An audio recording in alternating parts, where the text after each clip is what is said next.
I couldn't be happier than to be here today to celebrate the 40th anniversary of the BCRW. This is a wonderful moment, and as Janet just said, I think it's a great place and time to look back at the incredible things that the Center has done and that feminism has done over the past 40 years, but also to look forward and say, okay, what do we do next? Not just as a center and as a college, but as a women's movement. What do the next 40 years look like? What do we want them to look like? What do we see as the struggles that need to be attacked for generations to come? It is a particular pleasure to be here this morning to introduce our amazing and illustrious keynote speaker, Dr. Mamphela Ramphele.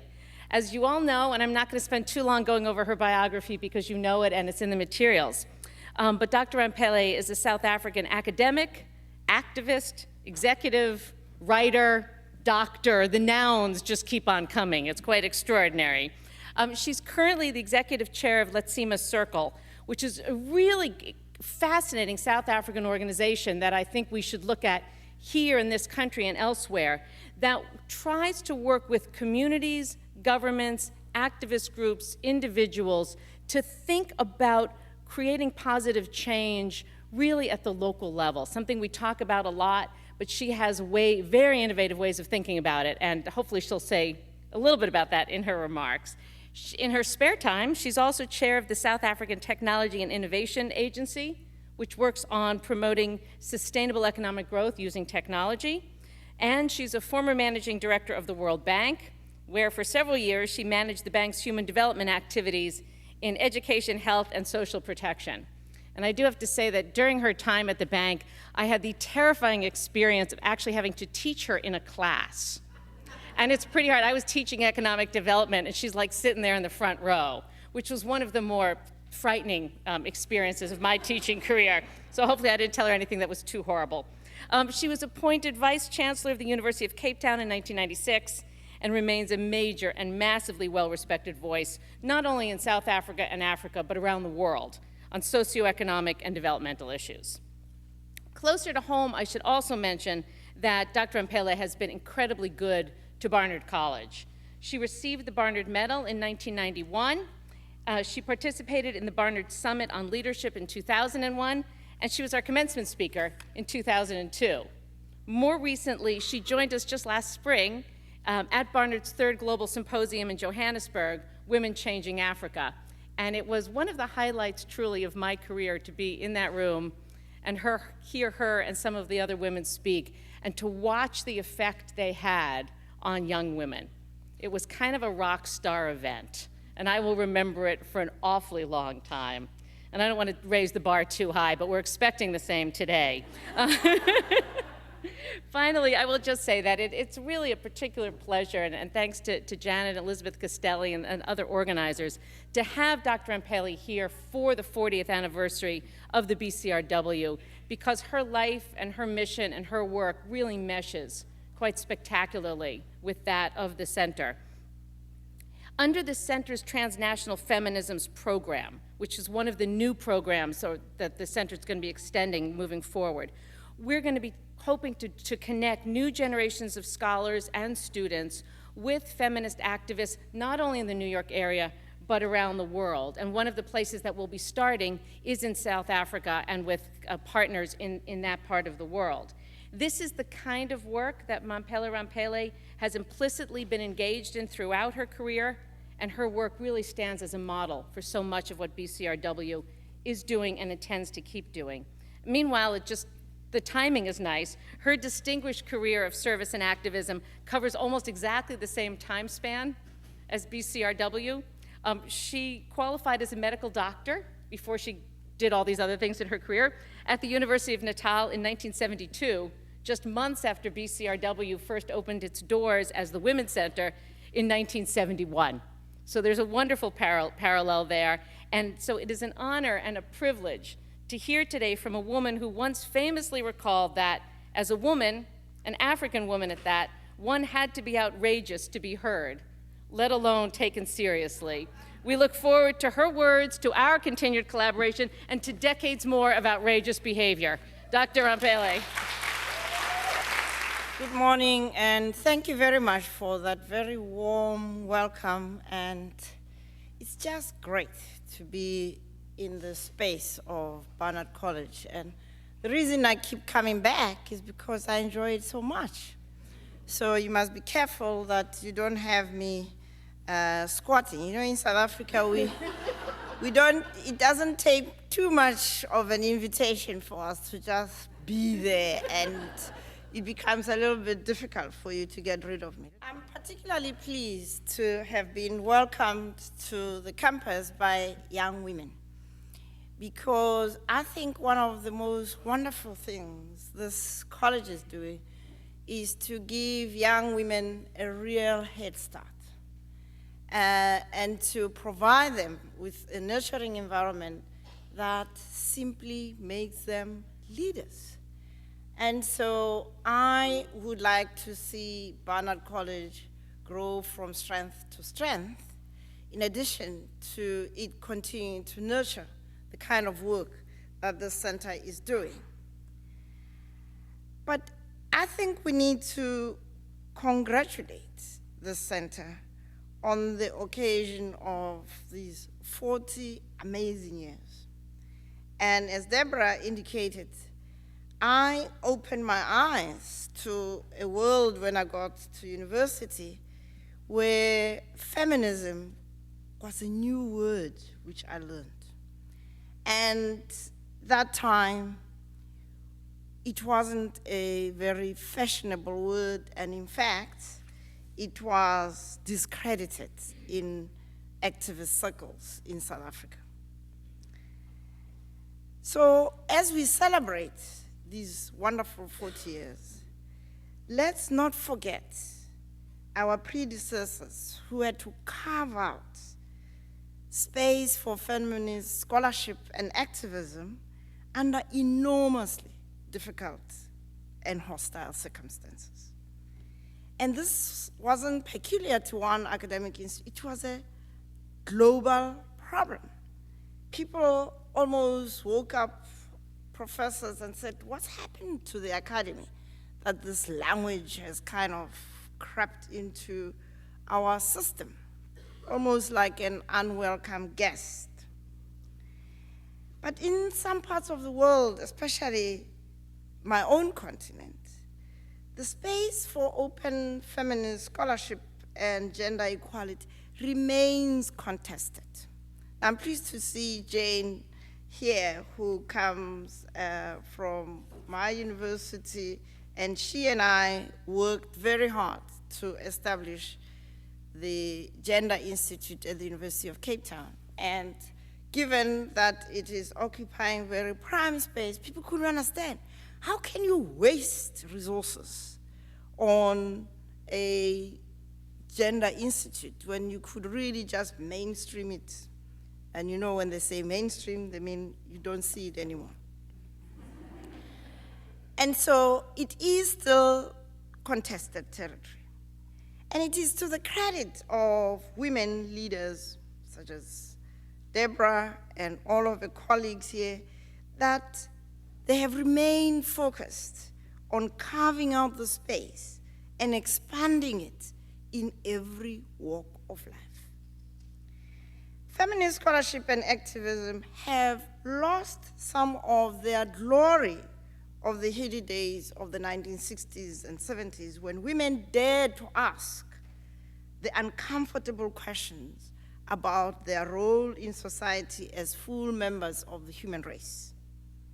Today, the challenge has moved to what it means to live in societies committed to gender equalities in terms of national, international conventions, and even legal structures, constitutions, and treaties. No more are these questions as urgent as in societies in transition, such as my own country.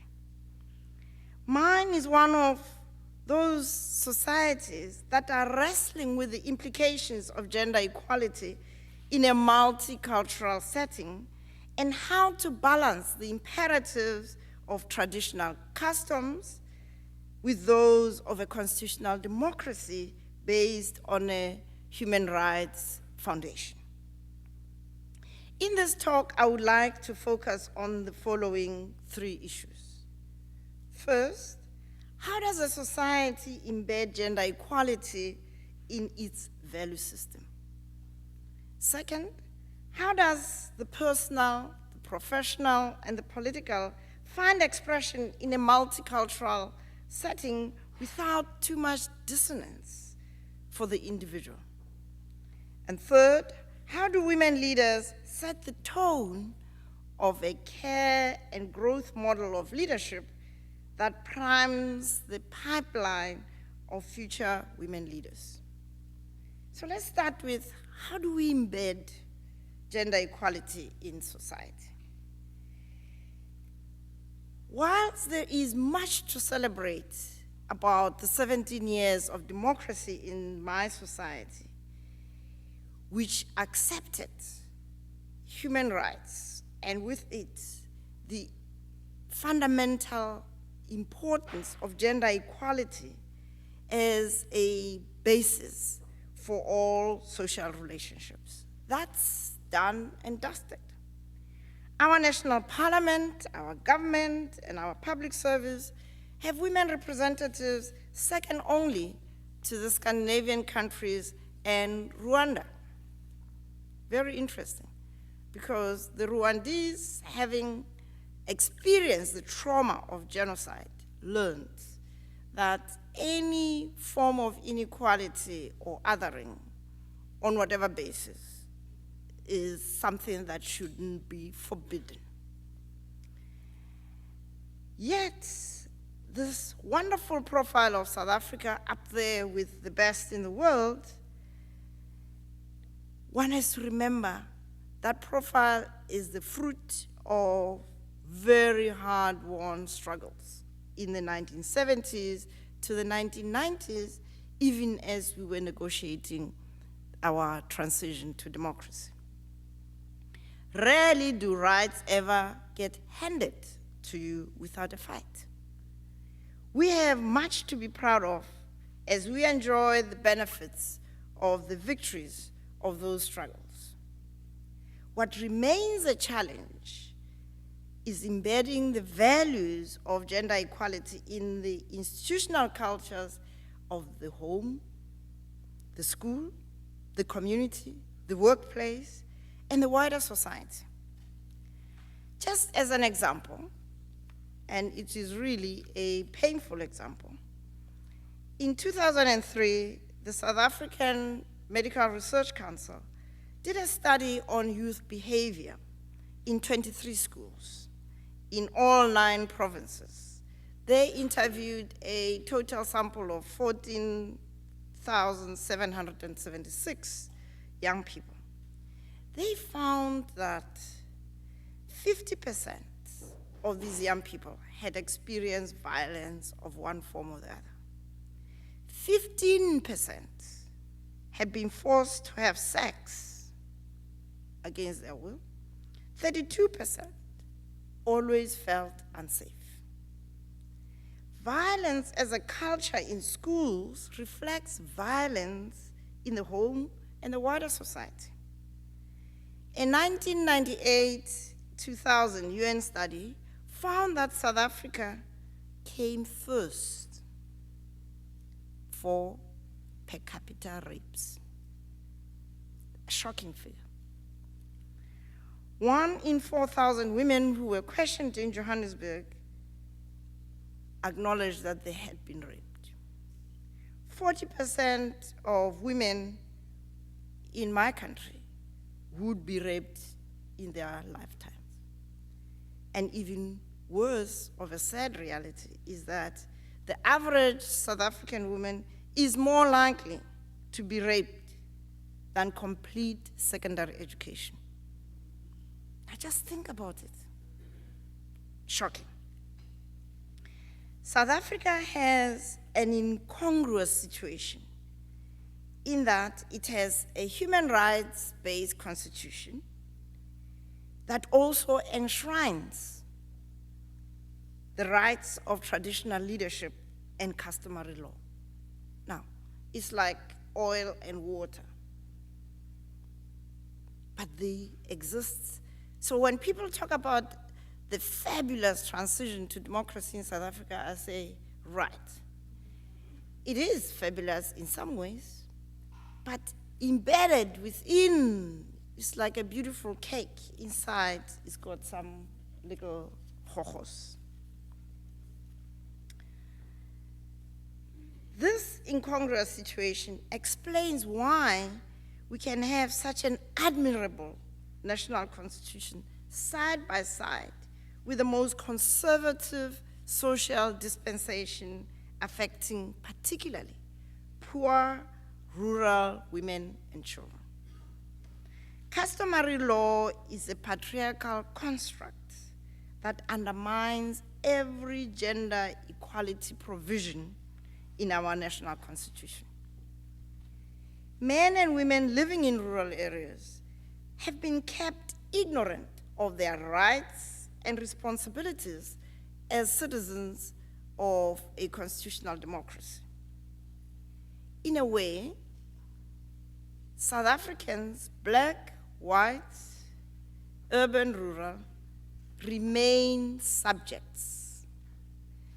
None of us had actually the experience of living in a democracy, and we didn't do the work that's necessary to take us on a journey from being subjects to becoming citizens. And so it is so easy for people to live with this total unacceptable situation because they feel, you know what, it's not my place to speak. Now, if the shareholder of a company doesn't speak, who is? Who is to speak? So the outcome of this incongruous situation of citizens of a democracy not knowing nor being willing to exercise both their rights and responsibilities is that we have a society at war with itself.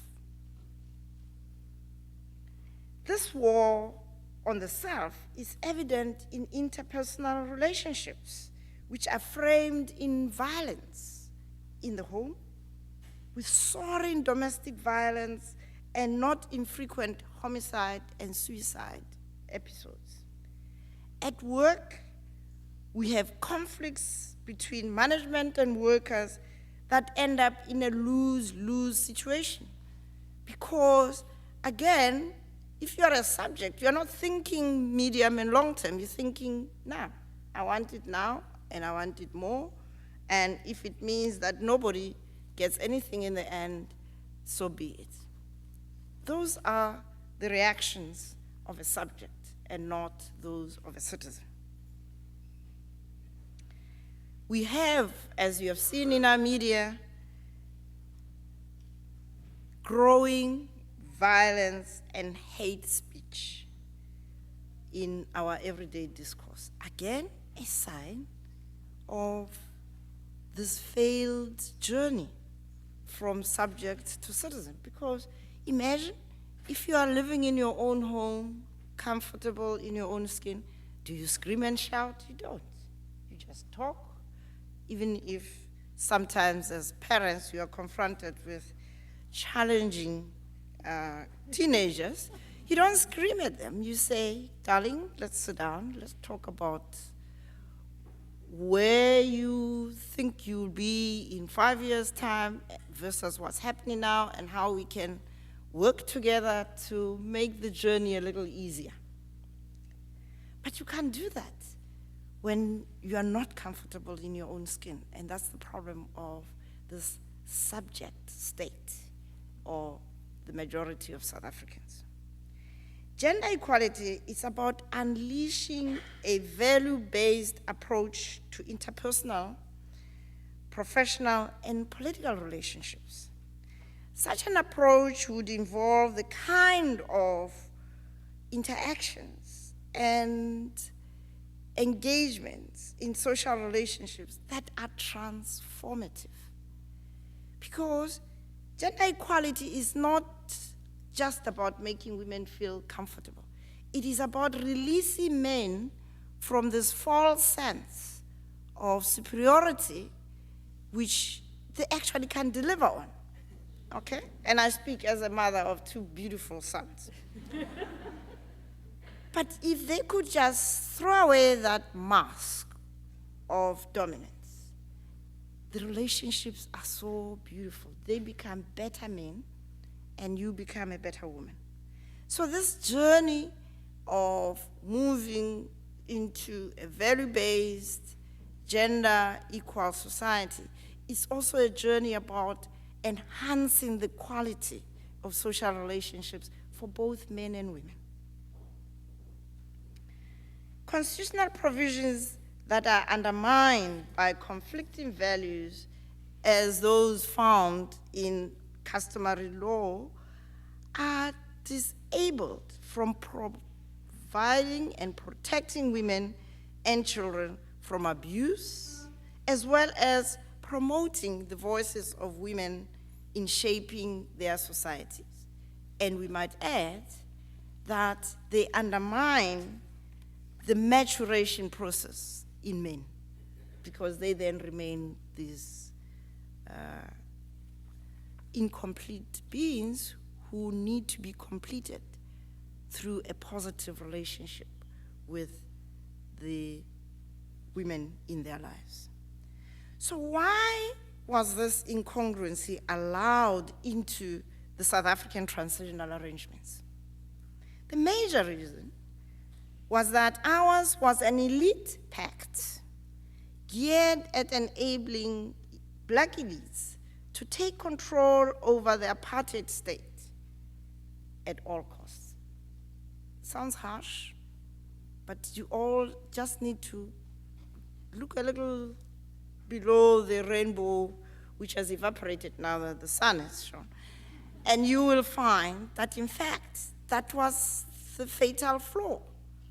This over-eagerness by the liberation movement led by the ANC to take control of the state rather than to go on a journey of transforming the apartheid state into a state that would reflect these provisions in our Constitution.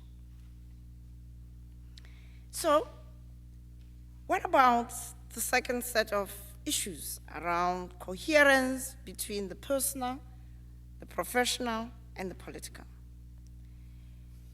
Betty Friedan, that fantastic woman, the founder of Now, asked what was a very personal question, which had enormous professional and political implications. And that's how she sparked this whole revival of the feminist movement in the 1960s. The question she asked to no one in particular was, is this all? It sounds simple, yet it was a profound question about the meaning of life and purpose of one's existence as a human being. Such existential questions are the stuff that leaders wrestle with, be they men or women. For women, the wrestling assumes immense proportions given the constraints under which women operate. It is often underestimated how much women have to sacrifice things that are dear to them simply to realize their dreams as individuals. It may not be the case with some of the beautiful, bright young people here because others have done the work, but don't take it for granted. The simple desire to be the best as an individual is often undermined by conflicts of duty within the family, the extended family, and the larger society. Excellence as a student, as a scholar, and a professional often comes at a cost to personal relationships in a male-dominated society. The other day, I was walking back from dinner with a wonderful friend of mine who lives here in New York. And wine helps bring out some of these things, you know.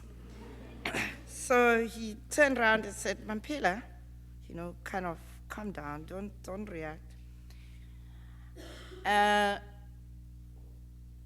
You know, people feel that perhaps you're sacrificing your personal relationships because I'm this kind of voluntary celibate, but it's not cast in stone. So challenge me, it might change. But the fact of the matter is, it is a strategic decision because the conflicts of duty for a woman leader who is single are enormous. Because if I am seen having a relationship, it's not going to be, oh, she's got such a nice friend. It's going to be, she's bitching around, okay? And yet, if it's a man, it's not said like that. And anyway, he was saying to me that people feel that perhaps if I had this other side of me, I would be a little softer, gentler, and so on.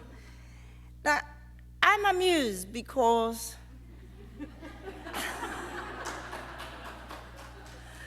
I actually have become very soft.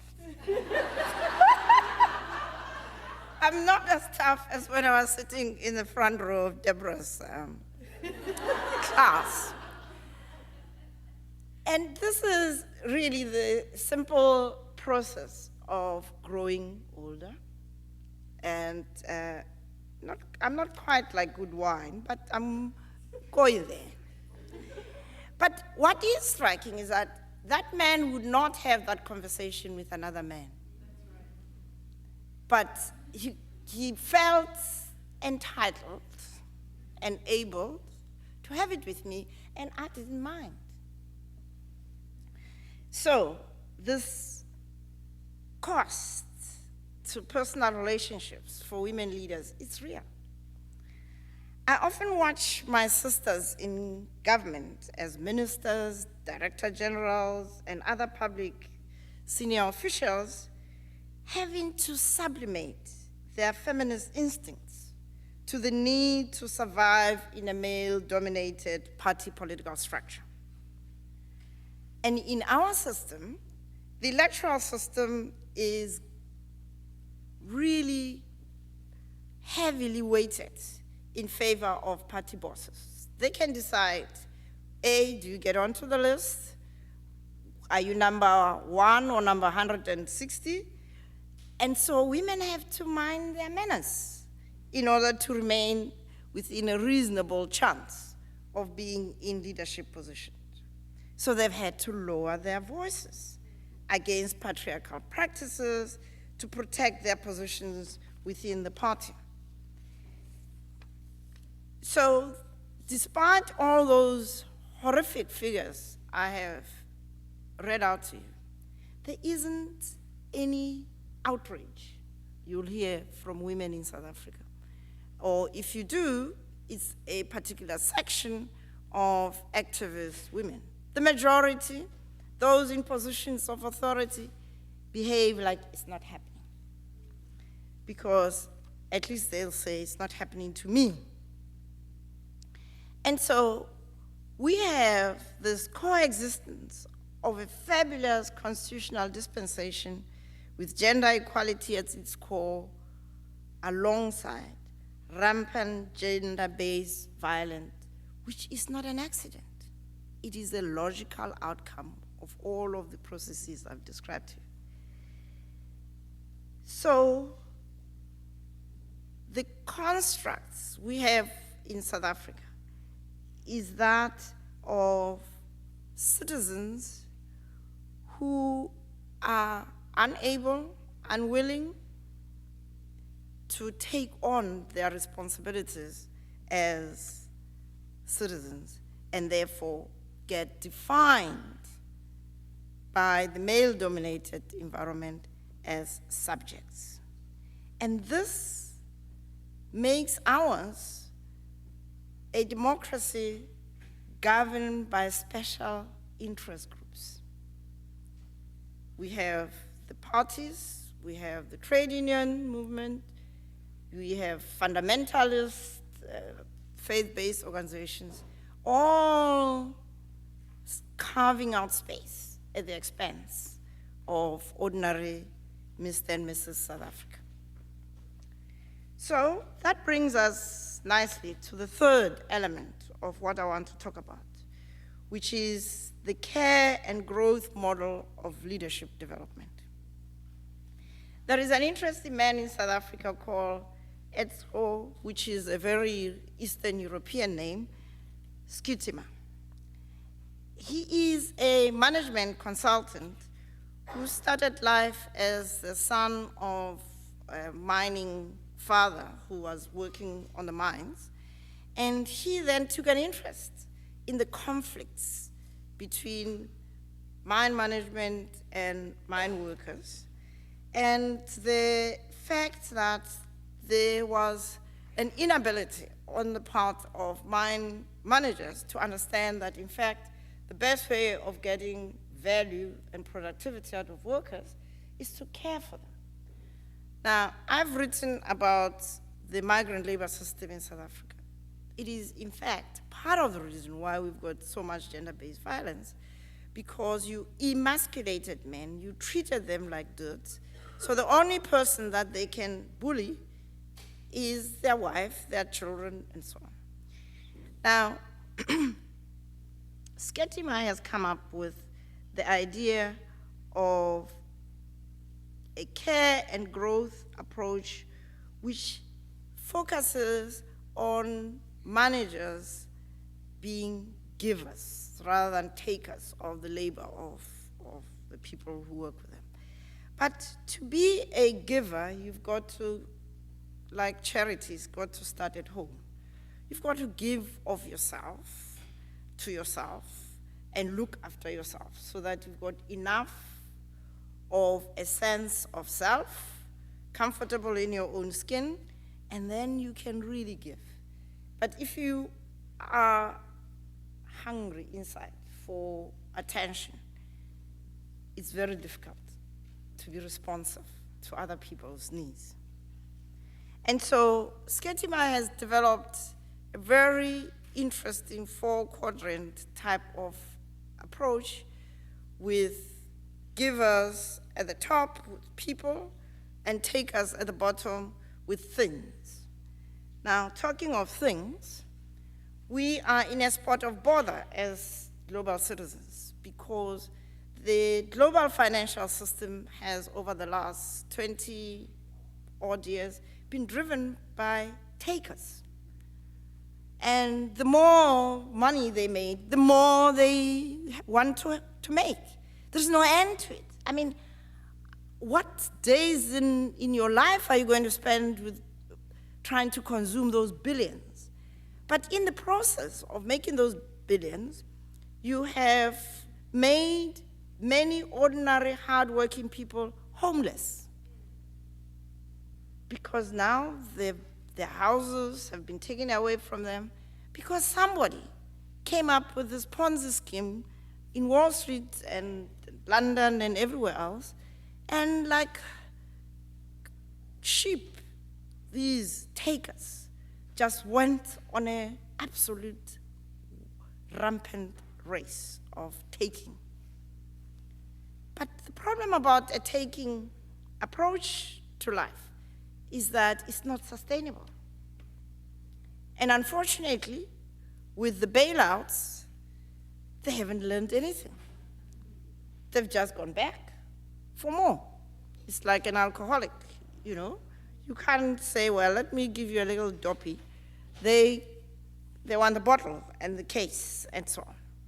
So this issue about giving versus taking is really at the heart of the kind of value system that we should be focusing on in terms of developing a more sustainable global society with sustainable economies, sustainable resources, because you can't, for example, make the ecological revolution that we need to really work hard to make sure it survives if the idea is taking. I mean, when you have people in your Congress trying to balance the budget by taking from the little efforts you're making, little, may I say, given the size of your economy, to move to a green economy, it shows you that there is zero respect for sustainability and therefore for future generations.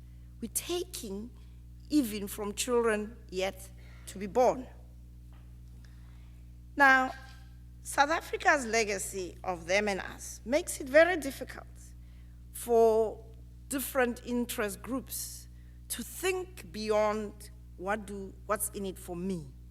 Because, unfortunately, the nature of our transition was such that we focus on gross violations of human rights. We didn't focus on the structural inequalities in our socio-economic setup.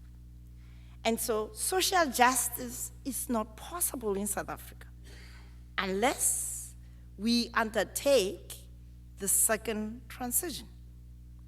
And this is the work that I'm doing in the Eastern Cape to try and find out how one can move those subjects in rural villages, in rural towns, to becoming citizens that begin to ask those uncomfortable questions. Is this all? Is this what freedom was about? Not by screaming as they do and burning libraries, but by simply speaking the language of a shareholder. Is this all? And that journey from subject to citizen is going to be a long journey. It's going to be a contested journey because, sadly, it is not functional to a dominant party to have people asking those questions, particularly one that has a pedigree of having been a liberation movement. So you even hear young people who are not yet out of their nappies saying to people my age, we gave you the freedom, so you better listen to us. Excuse me. But it happens. And this is the arrogance of power. And that can only be stopped by citizens who have a voice that says, hang on, I don't think you have read your history. I don't think you understand that the freedom we have in South Africa was not won by people jumping over the Limpopo River with guns. It was won by people in the streets, in the factory shops, in the churches, everywhere. So it's a joint project which has to continue to be a joint project for us to have the second transition. But it's also important to remember that it took women to go to that Truth and Reconciliation Commission and be prepared to sublimate their pain as victims in order to make the amnesty process work. But then the states and the government did not fulfill their side of the bargain by making sure those women got reparations and so on. So we need to work so that people don't continue to live in abject poverty in a country of such enormous resources. Women leaders in South Africa need to share these stories with the next generation so that future women leaders do not allow themselves to be sold short. Negotiating skills are essential to enabling women to get their fair share in settlement disputes. Women's anxiety about making peace often makes them poor negotiators. We need to learn that skill more and more to make sure that we get a good bargain, not only for women, but for society that benefits ultimately from good gender relationships. The care and growth focus in leadership enables one to take individual care of each person with their unique talents, their strengths, their weaknesses, whilst pushing them to reach for the sky. But as I said, like charity, you also as a woman leader have to take care of yourself. Growth is a painful process from which we cannot protect our loved ones. But promoting growth in the capabilities of the next generation of feminist scholars, activists, is imperative for the global community to retain a modicum of civility. Women leaders are not only having to wrestle with their own development needs, they have a historic mission to care and grow the next generation of men and women so our world can be a better place to live in. It is a tough call, but it's a rewarding one. So let me conclude. South Africa's transition to democracy has to learn from the first 17 years. We need to build on the success of those years, but recognize the unfinished business that will take another 10 years or so to consolidate. Gender equality is good for both men and women. It humanizes both men and women and enables them to blossom and reach their full potential. Women dare not fail to lead by example, by living the values of care and growth at the personal, the professional, and the political levels. Thank you.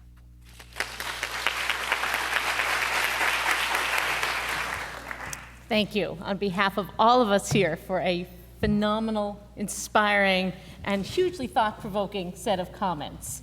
We have about 20 minutes or so for questions. So there are students in the room with microphones. Because we're recording everything, please put your hand up. They'll get a mic to you, but if you could, just don't speak until you have the mic so we can get the conversation recorded. And I'm going to seize the prerogative of sitting up here, if I might, and just start off with a question. And there's so many to ask, but I'll just take one, I promise. And I want to think about the most sort of macro level at which you spoke, because you did a phenomenal job of addressing issues both at the deeply personal level as well as at the global level. So I'm going to start at the global or macro level, if you will.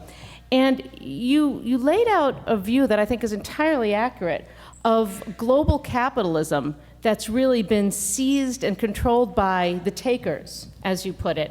And I was recalling Lenin's description of finance capitalism, that if you go back and remember that work, it does appear like we've reached that stage of finance capitalism, where the world is being driven not just by those who control the means of production, but particularly by those who control the financial means of production.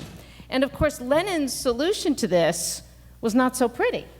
It was a revolution. And I listened to your description of South Africa as having abject poverty amidst great resources. And I know that's true in your part of the world. I fear it's becoming true in our part of the world as well. And all the data suggests that's going to get a lot worse before it gets better. So this is the totally unanswerable, huge question. Are there ways in which we can, as individuals and as a society, begin to reverse these global trends, or are we really looking at no solution other than eventual revolution? One of the things which I've become more and more convinced is the beginning of wisdom is simply having conversations. Because the question you have put to me has to be put to people here at Barnard College.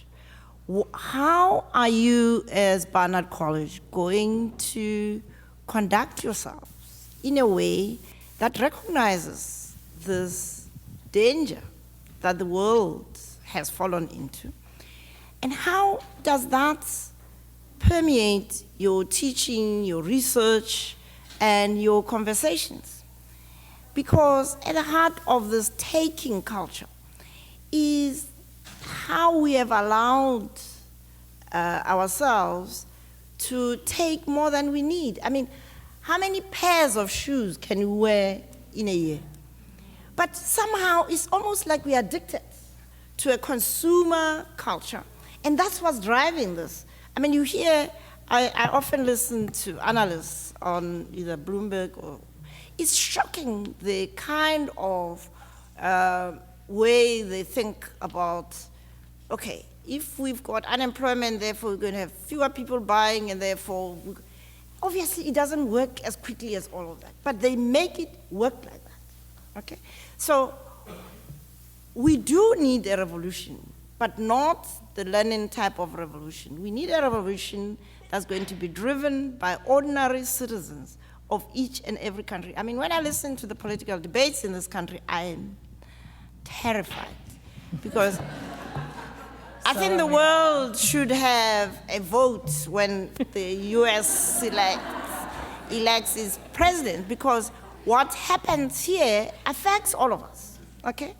Now, to have people who can seriously stand up and say the kind of really difficult to comprehend policy positions, such as one listened to this week with the candidates for the president, is shocking stuff, okay?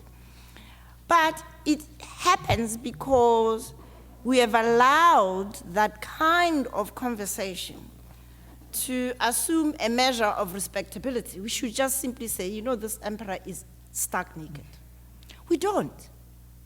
And I haven't heard in this election campaign process sensible Americans standing up and saying, what's this? Okay? In the same way that I'm trying in South Africa, and fortunately for me, as you have seen with the media bill that the government wanted to put before Parliament, it really works to stand up to bullies. So civil society in South Africa just stood up and said, you know what, you're not going to pass this bill. If you do, we're going to take you to the Constitutional Court, and you won't win. And so I just think that the revolution has to be bottom up, from you and I really forming those coalitions. The very same things that made feminism, which was very unpromising in its starts, succeed is what needs to happen. Because what we need to do is to move away from this consumer-driven, taker kind of value culture to one which is about people at the center of things.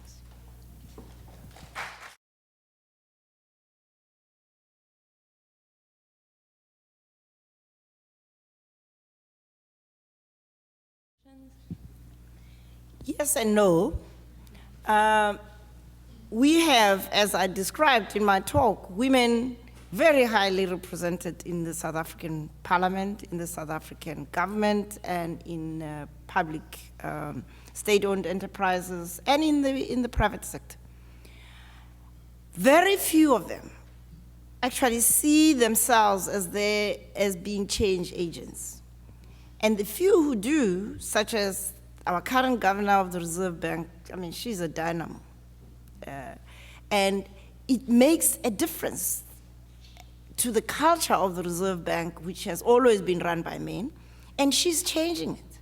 And you see it also in women who are running companies where they deliberately make a decision to be transformative agents. But by and large, in the political space, it is very difficult. Many of those women, they actually will tell you in the quiet spaces, why don't you speak some more? Okay, why don't you speak?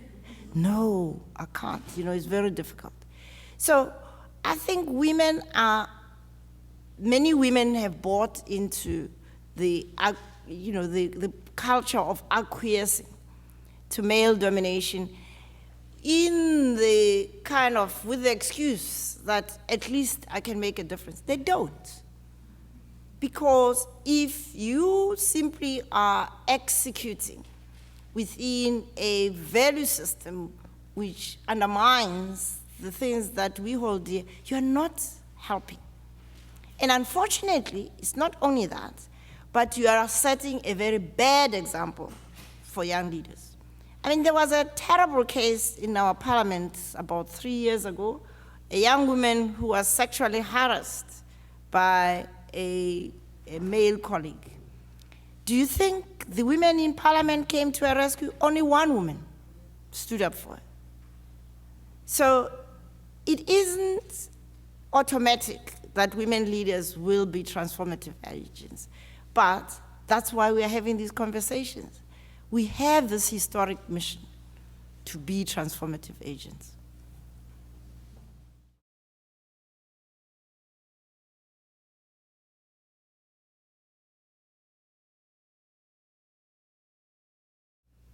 Well, I should be asking you that because I don't have any sway in your country. But it is a very interesting example of this country has got probably one of the highest representation of women who are educated, who are highly skilled, who are not desperate in material terms, but they don't want to risk the comforts by challenging the status quo. And so you have a Sarah Palin coming to undermine, I think, the image of women.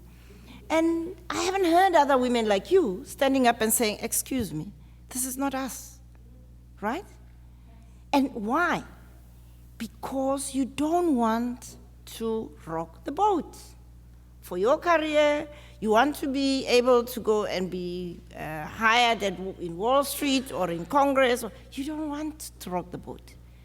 And believe you me, if you don't rock the boat is going to sink at some stage.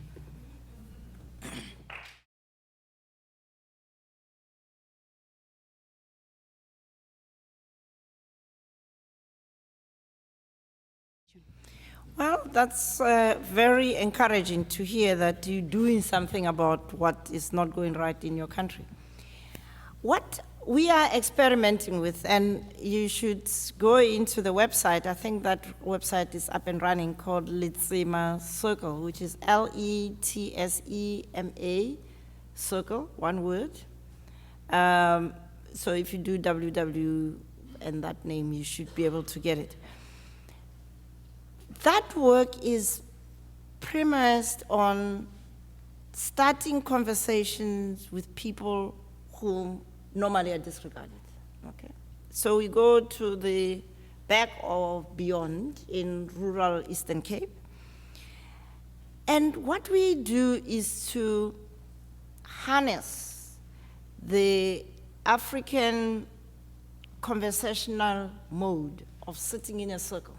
When you sit in a circle, there is no chair, there is no secretary, there is no hierarchy in a circle.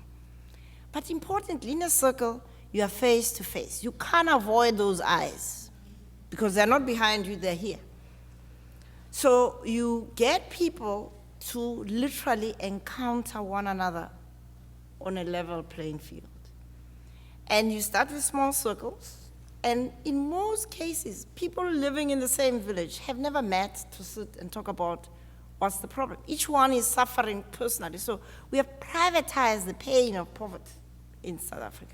This social injustice in South Africa is such that we've got the political settlement, we get all these blah, blah, blah write-ups about how wonderful it is. But the pain of being left behind is a private pain for ordinary South Africans. So sitting in that circle, you find actually that you're encountering wounded people. Remember, they come from an apartheid era where they were told they were inferior, they were stupid, that's why they were poor. Now, they are free, they are still poor, so definitely there's something wrong with black people. Absolutely, because even when we have a black government, they still don't progress, so there's something wrong. People actually believe that, so you have to go, you can't say, no, you're wrong, you have to, why do you think that, and so on, and ultimately get them to recognize that, in fact, they're buying into a lie. Now, going hand in hand with this social injustice in South Africa is another pernicious development of welfare, a welfare system which has just been used as a substitute for good governance. So We have 16 million of the 50 million South Africans on welfare. Now, you know all about welfare in this country, right? It's simply re-emphasizing that subject status, because you're always waiting, all right? And so the Eastern Cape has got the most fertile land of all of South Africa. And yet, people go and buy cabbage which is so out of it that it has no nutritional value. But they won't plant a cabbage around their home, which they used to do 10, 20, 15 years ago. And you ask why? Because in these conversations, we talk about what are the key problems we are facing. One, hunger, poverty. Okay, why are people hungry? Well, because there's no food. Why is there no food? Well, because we can't afford to buy food. Okay, how did people live before you could buy food? Well, now that you say it, we've actually stopped plowing. Why? So that's why.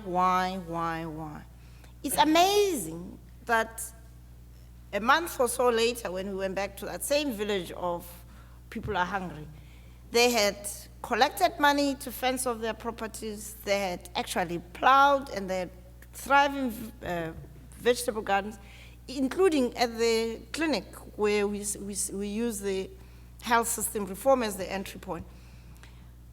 They were making soup for people getting ARVs, but they used to go and beg for cabbages and throw away vegetables from the spa.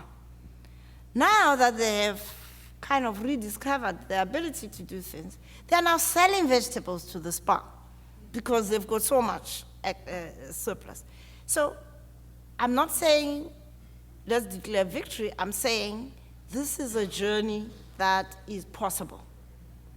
And in the process, of course, you challenge this issue about women this and children that and so on. And men actually don't like this idea of being so inhuman towards the women and children. But that's the only way they can boost their sense of self. And if there is an alternative way of defining malehood, which is more affirmative and more creative and more positive, it happens.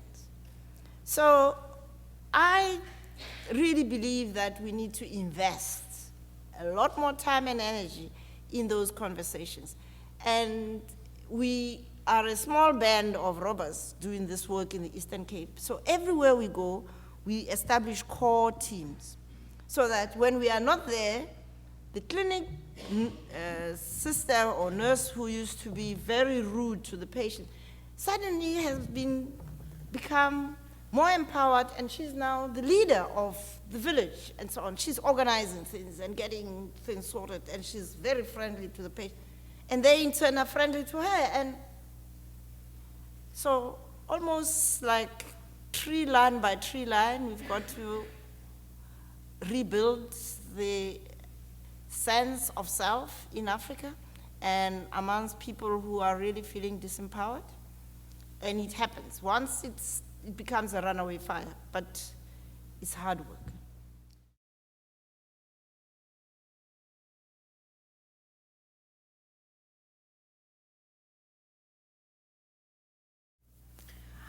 I think the first thing is we should have had a TRC that looked at both gross violations of human rights on the political side and on the socioeconomic side. Now, I understand that that was regarded as being politically risky because the apartheid government would not have signed up for a settlement where they would have to account for deliberately impoverishing people and denying them opportunities.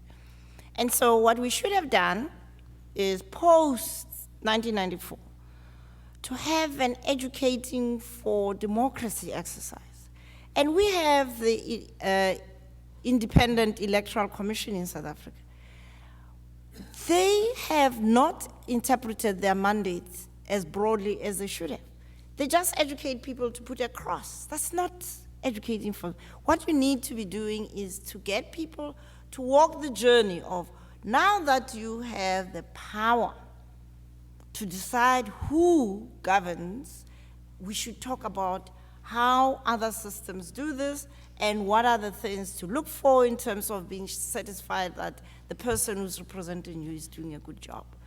But also making people feel they are worthy of being treated with respect, which is that journey, which really is what, basically, I mean, I'm going to try and devote the next 3 to 4, 5 years of the remaining energy in me to do this work. And fortunately, there are lots of South Africans who want to be part of this journey, and we need to really link hands and do this, because our democracy is so precious, but it is at high risk right now. Why do I have the sneaking suspicion that anything you put your time and energies to is going to succeed and prove a model for all of us? Thank you so much for your time and your thoughts.